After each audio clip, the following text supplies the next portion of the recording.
I didn't wake up when I was 21 years old with a wife, kid, and a house, and a job, and go, oh, I want to go to prison. Like, that wasn't my plan. Darkness just had a hold of me, man. Every time I went to jail, you think, collect call to my daughter and my family, and they're like, Dad, when are you coming home, or when are you going to see you again? You think that that would be the thing that's going to change me. I remember knocking on my aunt's door one night, and she didn't answer the door.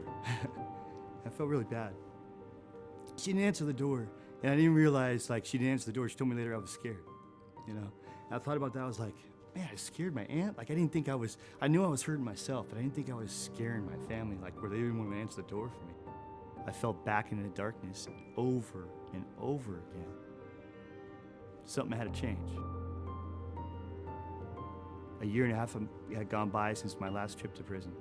I was a mess. I hadn't gotten in trouble again, but I was a mess. There's a picture of me with my 2 kids right around that time that my dad took.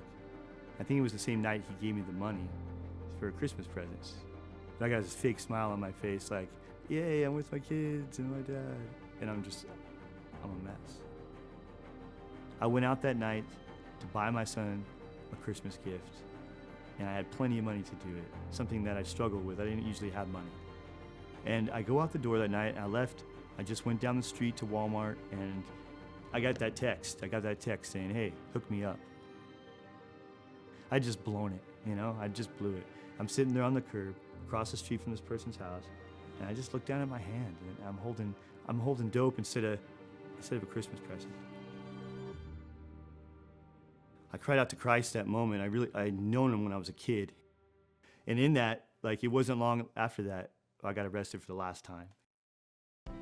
When I got to jail, a lot of people know the Salvation Army. So I remember I was sitting on a bunk side by side with this one guy, and we stayed up late that night, and we were just talking. I was like, so tell me about that program, because I'm about to go in there. I want to know the details. He kept telling me, there's a bunch of clothes, man, and you got to work hard. You got to be in the warehouse working hard. By the grace of God, a couple months later, I found myself at the Anaheim ARC, and that was a really good spot to be. Walking in the door, there's a sign that says where the healing begins.